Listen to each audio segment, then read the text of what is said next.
que no podemos olvidar y agregamos, considerar que aquí hay un aumento, o sea, son más o menos 10 pastillas, 6 pastillas, sumado a todas las otras pastillas que están tomando para la presión, para la diabetes, etcétera. Entonces, reduciríamos en este caso la polifarmacia. Con respecto a la adherencia y a la satisfacción a las dietas bajas en proteínas, uno siempre se imagina que, pucha, no, la gente no le va a gustar, no va a comer, se van a aburrir. En realidad nosotros no tenemos estudios hasta ahora. En Chile estamos intentando, ¿verdad?, poder tener algo que sea parecido en relación a la adherencia y a la satisfacción a dietas bajas en proteína. Este es un estudio multicéntrico en 4 ciudades de Italia, con pacientes en etapa 3 a 5. El total de seguimiento fue durante 3 años, pero entraron personas que tuvieran al menos 6 meses, y se evaluó, entre otras cosas, la calidad de vida y la satisfacción a la dieta. La gracia que ellos tienen distintas opciones terapéuticas en relación a la restricción de proteína. En Italia se entrega gratuitamente alimentos aproteicos. Además, ellos tenían una opción de vegana con suplementación con suplementación y de 0,6 o de 0,3, u otras que son las dietas bajas en proteína. Y este es el score de adherencia, donde 1 es la menor, perdón, de satisfacción, donde 1 es la menor satisfacción y 5 es la mayor satisfacción a la dieta. Nosotros podemos ver que la mayoría está entre 3, 4, pero el promedio de este estudio fue que el promedio de satisfacción a la dieta era 4, o sea, buena satisfacción, y la adherencia también fue buena. Hubo un promedio de 0,59 gramos por kilo al inicio y llegaron alrededor de 0,8 gramos al final del estudio. Igual aumentó la ingesta proteica, pero de todas maneras estaba dentro de algunos rangos relativamente seguros. Por lo tanto, las dietas bajas en proteínas con distintas opciones terapéuticas, no solo una. Aquí los italianos tienen muchísimas otras opciones, pero nosotros aquí en Chile también podemos trabajar pautas que nos entreguen distintas opciones terapéuticas. Tienen buena adherencia y además favorecen la satisfacción de los pacientes. Ahora, también yo al principio hablé de las dietas basadas en plantas, y se está hablando bastante, ¿verdad?, de la dieta basada en plantas y baja en proteínas, en la cual se propone un aporte de 0,6 a 0,8, en el cual entreguemos entre un 50 a un 70% de proteína de origen vegetal, bajo aporte de sodio, son ricas en fibra, por supuesto, y mantenemos una recomendación de energía alrededor de los 30 a 35 calorías por kilo. En realidad, estas dietas basadas en plantas se han propuesto con el objetivo de enlentecer la progresión, retrasar el ingreso a diálisis, favorecer la salud cardiovascular, mejorar la supervivencia y controlar la carga ácida, y pareciera ser que sí son buenas en eso, ayudan. Pero ¿qué es lo que dicen los pacientes con relación a estas dietas? Que tienen buena calidad de vida, que los ayuda a mejorar la sintomatología urémica, pero además, si son bien planificadas, son ricas y pueden ser adherir ellos a estas dietas. Y en relación a uno de los mayores miedos que uno tiene en enfermedad renal crónica, que es el potasio, son seguras en el manejo del potasio. Hoy día se sabe que la hipercalemia no está tan relacionada con la alimentación, sino con otros factores, ¿verdad? Como ya sabemos, que son la acidosis, la diabetes descompensada, o los fármacos, ¿verdad?, que retienen potasio y permiten mantener la funcionalidad. Y cuando miramos los efectos positivos generales en la alimentación vegetariana, bueno, podemos ver que la dieta baja en proteínas propiamente tal disminuye la filtración, la hiperfiltración glomerular, pero si a esto agregamos con proteínas de origen vegetal, sabemos que tienen una menor cantidad de sal, una menor carga ácida, un menor aporte de fósforo, o bien un menor aporte de fósforo, o el fósforo que viene es de baja biodisponibilidad, tienen una mejor relación grasa poliinsaturada-saturada, y tienen un aporte mejor, diría yo, de carbohidratos y de fibra, que en consecuencia controlarían la presión arterial, la acidosis, la salud cardiovascular, favorecerían la salud muscular y el síndrome metabólico. Y por otro lado, al tener un alto aporte de fibra, favorecería la salud intestinal, aumentando las bacterias sacarolíticas por sobre las proteolíticas, que sabemos también que las bacterias sacarolíticas tienen efectos protectores de la salud renal y cardiovascular.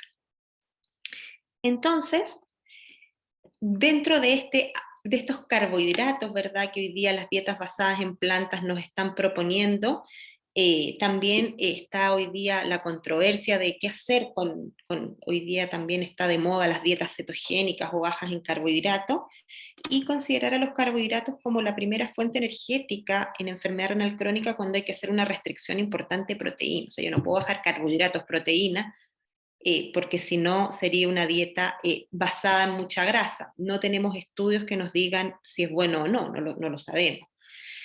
Ahora, los cereales integrales sabemos que contienen más vitaminas del complejo B y fibra. No olvidar que si nosotros vamos a plantear dentro de nuestra estrategia terapéutica una dieta basada en plantas, puede haber riesgo de déficit de B12, la cual obviamente debe ser suplementada, pero también desde una matriz alimentaria podemos obtenerlo con los carbohidratos complejos, con los carbohidratos, perdón, en general los carbohidratos. Hay algunos carbohidratos que sabemos que tienen un mayor aporte de fósforo, sobre todo los integrales, pero también hay que considerar que vienen unidos citatos, por lo tanto su absorción es un 10%, o sea, muy, muy baja. Y si vamos a utilizar cereales altos en potasio, como la papa, como el camote, que tiene una cantidad de fibra soluble excelente, o sea, que nos ayuda muchísimo a la salud intestinal, el choclo, considerar la desmineralización, pero también cuando sea necesario. No es necesario que todos los pacientes desmineralicen los alimentos, sino que ahí entra a actuar también la medicina, la nutrición de precisión, donde dependiendo, ¿verdad?, los valores plasmáticos, desmineralizamos o hacemos acciones más agresivas para bajar el potasio. Ahora, ¿qué evidencia hay en relación a dietas bajas en carbohidratos en enfermedad renal crónica? La verdad es que es muy, muy poca. Sí, en diabetes sabemos que son excelentes para el control glicémico. En enfermedad renal crónica el gran miedo es, vamos a tener que darle más proteínas, porque en general uno tiene que bajar los carbohidratos y aumentar proteínas y grasa, pero no hay un estudio, aquí por eso yo lo pongo como pregunta, no hay estudios hasta ahora en el cual sea como la clásica dieta cetogénica de los niños con epilepsia, en la cual es baja en proteínas, o sea, baja en carbohidratos, moderadamente baja en proteína y alta en grasa. Hay algunos estudios que han mostrado alguna asociación de la dieta baja en carbohidratos con mejoría en algunos outcomes renales, porque tenemos que considerar también que el control estricto de la glicemia es un factor fundamental para evitar la progresión. Pero antes de hablar un poco de la dieta baja en carbohidratos, quiero mostrarles cómo dentro de la gama de dietas bajas en carbohidratos que tenemos la cetogénica, que entrega 20 a 30 gramos al día, una que es moderadamente baja en carbohidratos, que entrega alrededor de 60 a 120 gramos al día, y otra más flexible, la que entregamos entre 120 a 200 gramos de carbohidratos al día. En este estudio propiamente tal se tomaron personas obesas, diabéticas y con una enfermedad renal crónica con velocidad de filtración glomerular 60 o más. Y fueron randomizados a recibir 20 gramos de carbohidrato al día, o sea, una cetogénica, o bien un control de proteínas de 0,8 gramos por kilo al día. Y fueron seguidos por un año. ¿Y qué fue lo que se observó? Bueno, con respecto a las calorías, fíjense que era muy, muy hipocalórica, todos ellos recuerden que eran obesos, y a largo plazo también fueron bajando el aporte de calorías sin tener una diferencia significativa. Con respecto a los carbohidratos, los que siguieron una dieta muy baja en carbohidratos terminaron alrededor con un promedio de 27 gramos al día, y los de baja proteína igual tenían una baja ingesta de carbohidratos. Lo mismo con las proteínas, si ustedes se fijan, y aquí es donde yo quise poner el énfasis, o sea, ambas, tanto la baja en carbohidratos y la baja en proteínas aún más, estaban entregando un aporte de proteínas seguro dentro de un poco del manejo renal. Entonces, ¿qué es lo que ellos observaron? Que mejoró el control glicémico, por supuesto que iba a bajar con esa cantidad de carbohidratos, ¿verdad? Disminuyó la grasa corporal, por supuesto, porque estaban entregando una dieta muy baja en calorías. Lo que sí es interesante es que mejoró la interleuquina 6, o sea, mejoraron los perfiles inflamatorios, y con respecto a la función renal no hubo cambios significativos, o sea, ni empeoró ni mejoró. Este grupo planteó que parece que son seguras, pero yo pienso que aquí no sé si está tan bien hecho porque obviamente aquí es bajo todo, por lo tanto hay que tener un poco más de ojo. Luego cuando se analizó y se siguió a las pacientes en esta famosa encuesta del NAN-estrés, se puede ver que aquí los grupos están divididos por cuartiles, donde el cuartil 1 es la mayor ingesta de carbohidratos y el cuartil 4 es la menor ingesta de carbohidratos. Y se observó, se vio la mortalidad por cualquier causa, y aquí sí, la menor ingesta de carbohidratos en este grupo, un seguimiento como 20 años, sí estaba asociado con mortalidad por cualquier causa al ser ajustada a los distintos modelos de ajuste que se hizo. Lo que no tuve, a mí, yo aquí por eso puse estas estrellitas, la cantidad de proteínas o el tipo de proteínas no tuvo ninguna relación con la mortalidad, pero sí en este estudio de seguimiento hubo una mayor mortalidad en los pacientes que comieron menos carbohidratos, pero ojo, que aquí solamente fue mortalidad general. Por lo tanto, con los carbohidratos todavía no estamos muy claros en enfermedad renal crónica metabólica, por decirlo de alguna manera. Con respecto a los electrolitos, también ha cambiado un poco la recomendación. Tenemos que primero considerar que la ingesta de electrolitos que nosotros consumimos viene de fuentes animales o de fuentes naturales o de fuentes adicionadas. Las fuentes naturales siempre tienen una menor biodisponibilidad porque vienen unidos a otros componentes, y las fuentes adicionadas siempre tienen una mayor biodisponibilidad. Y por eso yo pongo esta foto, porque estos alimentos no son alimentos reales, son alimentos industrializados en los cuales estamos perdiendo la matriz alimentaria real. La terapia médico-nutricional es un proceso continuo y dinámico. Yo no puedo entregar una indicación y dejarla esa para toda la vida, sino que debemos ir haciendo los ajustes en relación a los valores plasmáticos, a condiciones agudas que pueda tener el paciente. La educación siempre va a ser mejor que la restricción permanente, porque no olvidemos que al restringir un grupo de alimentos, el cual tiene un nutriente, también estamos restringiendo otros nutrientes. Por lo tanto, eh, las modificaciones deben ser continuas y deben ser con controles periódicos dependiendo el estadio, por supuesto, y las características clínicas de cada persona.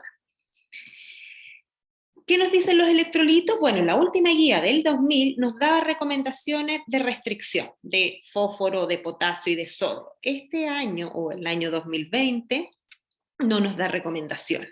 Nos dice ajuste la ingesta en relación a los valores plasmáticos. Ahora, es una opinión, pero probablemente es bastante más sensato que tener a los pacientes siempre restringidos.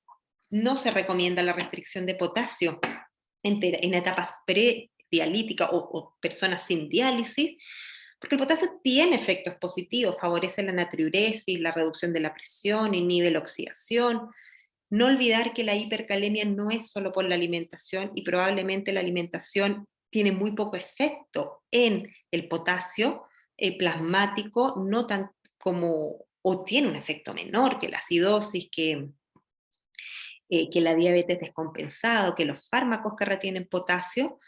Entonces hay que ajustar esos componentes antes de restringir el potasio propiamente tal. Además, recordar que el potasio está principalmente en frutas y verduras, y que el aporte de fibra nos ayuda a mantener un buen tránsito intestinal. O sea, si no es estrictamente necesario, no restringir. Otras consideraciones importantes, bueno, no puedo dejar de hablar de la disbiosis que tiene relación con el cambio en la estructura, en el tipo y en la cantidad de las familias bacterianas que nosotros tenemos. La disbiosis puede llevar principalmente al aumento de metabolitos de la fermentación proteica, pero además va a llevar a que tengamos un intestino permeable, por lo tanto, estos metabolitos tóxicos van a llegar a la circulación. Por otro lado, van a activar el sistema inmune, favorecer las citoquinas proinflamatorias y van a favorecer la inflamación aguda y crónica. Y por otro lado, va a favorecer la activación del sistema nervioso central, del eje renina-angiotensina, aldosterona, y la disminución de la actividad pancreática que se traduce en hipertensión e insulinoresistencia. Por lo tanto, todos los cambios producto de la disbiosis nos van a llevar a aumentar la progresión de la enfermedad renal crónica. Y por otro lado, para el otro lado, los efectos de la enfermedad renal crónica sobre la microbiota intestinal nos llevan a perpetuar este círculo vicioso. Por supuesto que tenemos maneras de modular esta microbiota intestinal, los famosos probióticos, los cuales por sí solos no nos han dado datos muy consistentes para entregarlos en enfermedad renal crónica. Los prebióticos, que sería la fibra específicamente tal, tendría efectos más consistentes, ya que la fermentación de la fibra produce estos ácidos grasos de cadena corta, que tendrían efectos antiinflamatorios y tendrían efectos en reducir la uremia. Y el simbiótico, que es la mezcla de ambas, también tiene efectos positivos, pero también los simbióticos, como no sabemos las cepas bacterianas que son mejores para enfermedad renal crónica, todavía nos faltan datos para recomendarlo. Respecto a los prebióticos, nosotros tenemos evidencia en población chilena, tomamos pacientes sin diálisis y en hemodiálisis peritoneodiálisis, les dimos distintos tipos de fibra probiótica, oligofructosa, inulina, almidones resistentes, y los seguimos por 3 meses. Tomamos distintos parámetros clínicos, composición de la microbiota, y les voy a mostrar un poco. Este gráfico es horrible, pero es para mostrarles que aquí donde está la flecha son las control sano, y podemos ver que las personas con inulina, que son estos de aquí, se acercan a los 3 meses muchísimo más a la riqueza y abundancia de los controles sanos. O sea, lo que nosotros vimos que la inulina es una de las fibras prebióticas mejores para poder acercar la microbiota intestinal de enfermos renales a la microbiota intestinal de una persona sana. Otro componente como nuevo que hoy día también está apareciendo en nuestra cocina es la curcumina. Pareciera ser que la cúrcuma o la curcumina, ¿verdad?, tiene efectos renoprotectores. También nos ayudaría a modular la microbiota intestinal, controlar el estrés oxidativo, la inflamación, y pareciera ser, todavía no estamos seguros de si podría ayudar a controlar la proteinuria.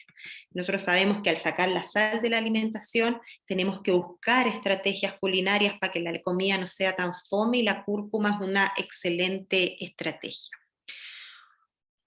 Otra cosa que probablemente estaba demonizada hasta hace un tiempo, hoy día parece que ya no está tan demonizado el café de grano, ¿verdad? Un café bueno, un café que tiene y mantiene todos sus componentes antioxidantes y antiinflamatorios, tendría efectos positivos y algunos efectos renoprotectores. O sea, una taza de café de grano al día podría tener efectos protectores tanto en la progresión como en la albuminuria.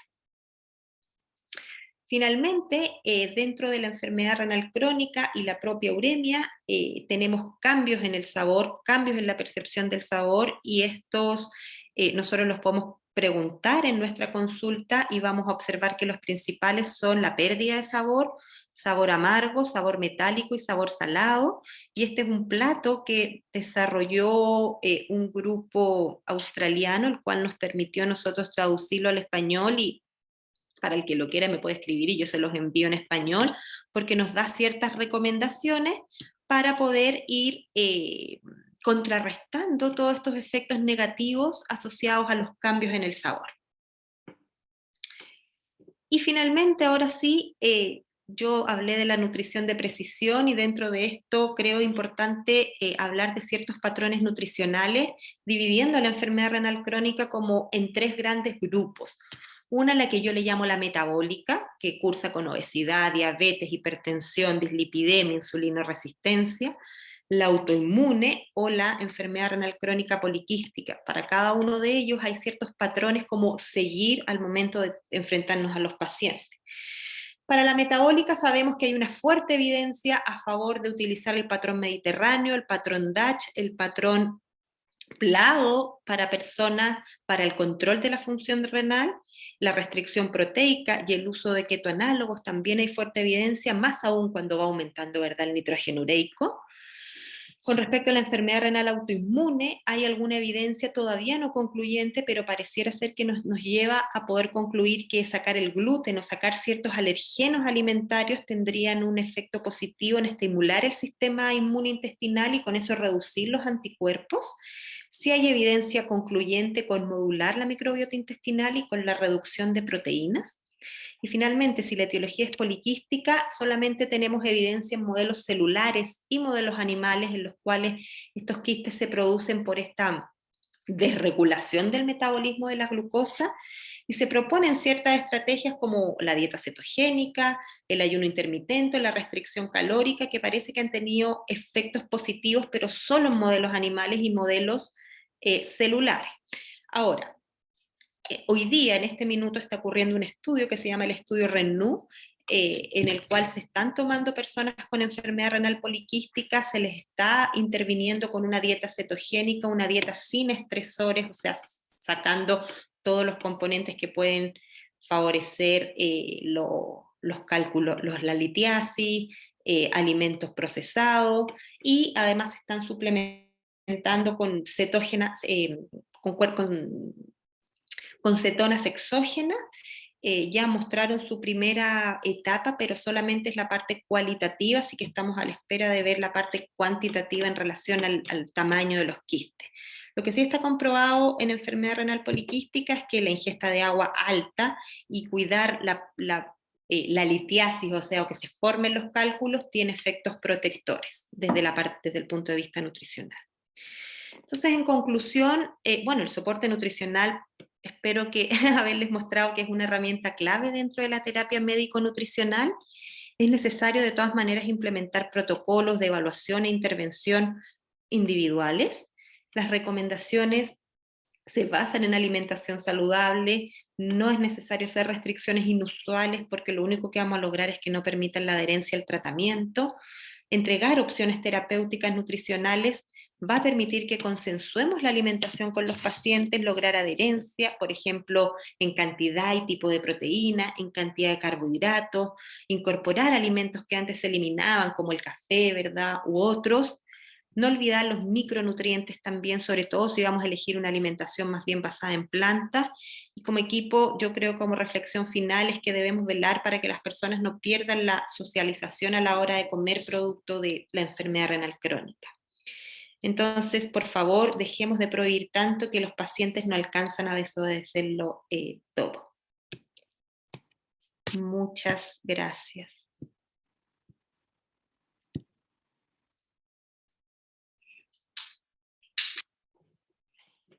Espero que se haya escuchado todo.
¿Cuál sería tu visión? ¿Cuán ¿Cuál sería? importante? Sí, O sea, bueno, en la niñez, prevenir patrones alimentarios no tan positivos, obviamente va a tener efectos buenos a largo plazo. Prevenir, yo me aterro hoy día con los niños y con lo que dijo la doctora anteriormente, que los niños están chiquititos ya siendo hipertensos.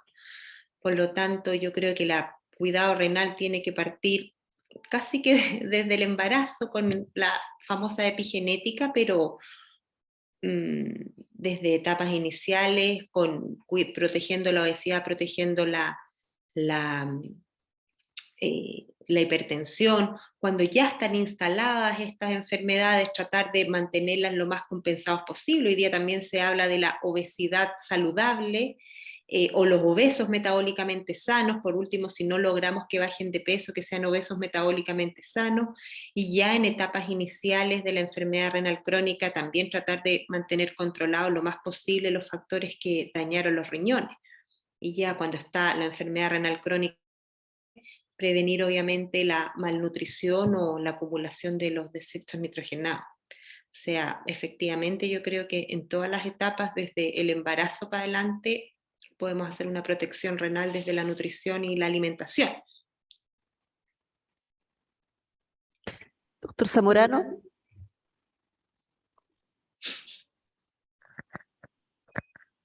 Muchas gracias. Primero agradecer a los expositores de ahora de la tarde.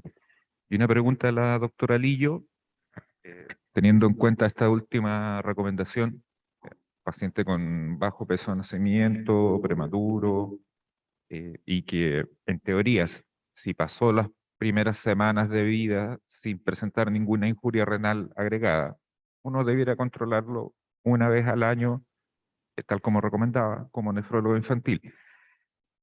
Dirigiendo esto a los pediatras generales o a los médicos de atención primaria, de medicina familiar, ¿en qué señales tendría que poner atención como señales de alerta o de alarma para poder derivar estos pacientes con mayor prontitud que el control programado o que un control que se haya perdido al nefrología infantil?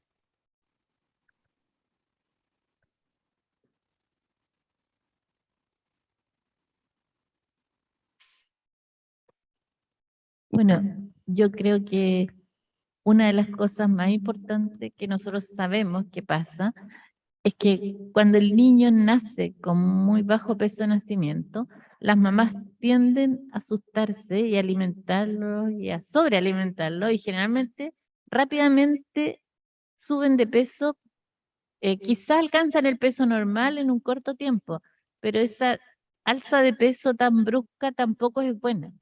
Entonces, creo yo que un signo precoz tiene que ver con el exceso de alimentación que reciben, sobre todo que lo suplementan con alimentación artificial y la obesidad. Yo creo que los niños de bajo peso en nacimiento, que probablemente Francisca nos puede apoyar más en eso, suben rápidamente de peso y son obesos durante el primer año de vida. Deberían tener un control de presión arterial durante ese año con el manguito adecuado. Gracias.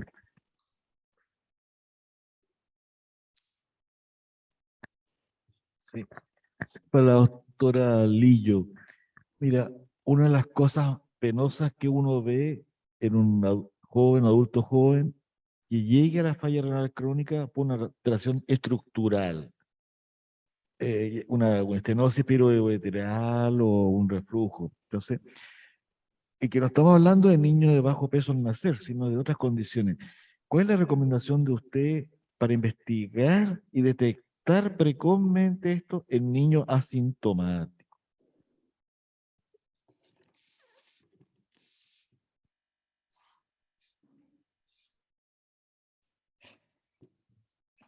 Bueno, lo que pasa es que con lo que yo decía, el desarrollo de la medicina en relación a la mujer embarazada, eh, permite el diagnóstico prenatal.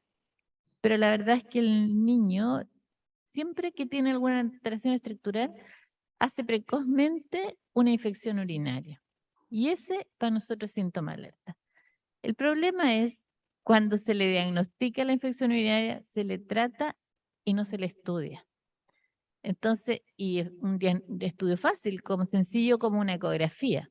No hacemos más estudios en la infección urinaria a menos que encontremos una alteración ecográfica.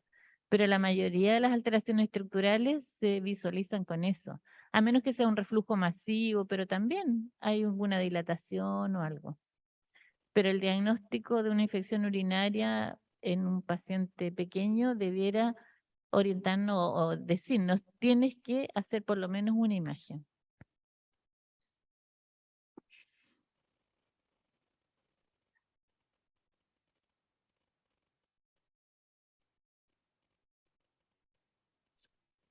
Y la señora Francisca, posteriormente al cierre. ¿Aló? Al respecto de lo que decía la doctora Lillo, esto simplemente como comentario evidencial, así como antes hablaban que para las ecografías los voluntarios eran los internos de medicina. Hay un testimonio de becados de pediatría que han pasado por nefro acá en el hospital y que al terminar la pasada, que es un mes, nada más que eso, han dicho, ¿sabe qué? Yo antes pensaba que infección urinaria era infección urinaria, llegar y tratar, y acá en el poli, viendo las ecografías, he visto que uno se puede encontrar con muchas cosas que no se sospecha o que no, o que habían pasado por alto en el periodo neonatal, así que se van con otra visión al respecto. Eso. Muchas gracias, doctor. Le pedimos un comentario de cierre a la señorita Francisca que nos acompañó. Yo creo que ya en honor al tiempo y a la gratitud de la audiencia y de la conexión de ella particularmente, terminamos con ello. Bueno, yo creo que como comentario final, considerar que el trabajo multidisciplinario finalmente es la mejor herramienta que tenemos para poder apoyar a los pacientes con enfermedad renal en cualquiera sea de las etapas.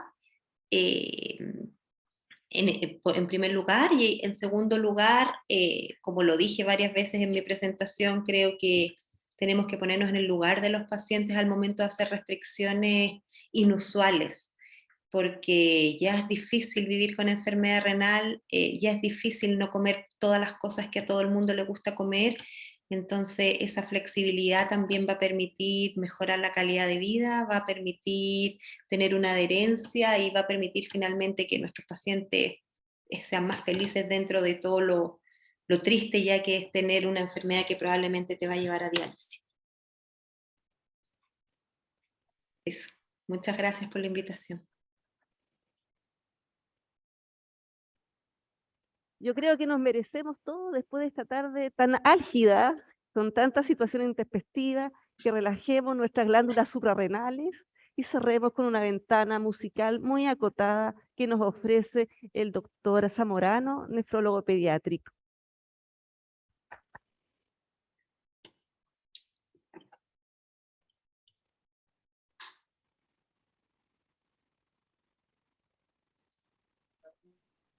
Esta es una bandurria.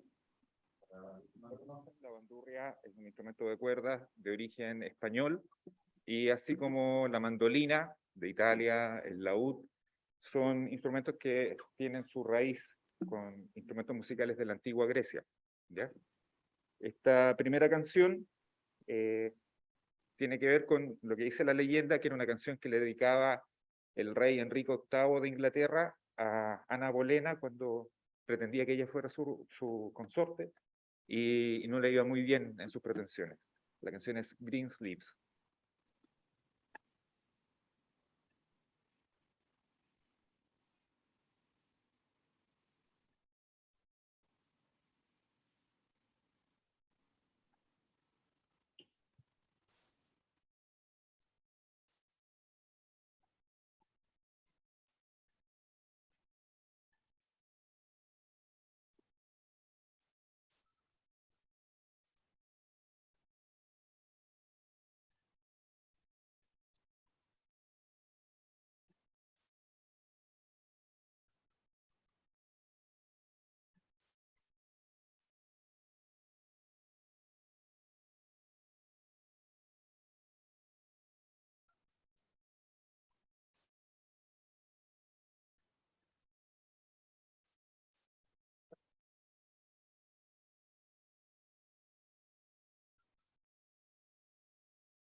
Y en honor al tiempo, la segunda interpretación, breve, funiculi, funicular.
Muchas gracias, doctor Zamorano. Muchas gracias a toda la audiencia, a los conferencistas, a quienes están en conexión remota. Ofrecemos disculpas por los espacios que no fueron pertinentes. No obstante, esperamos un nuevo día mañana, si Dios quiere, a las 9 para convocarnos en el auditorio y en conexión remota. Y agradecemos a doctor Zamorano este especial momento que nos brindó. Gracias a todos. Hasta mañana. Gracias.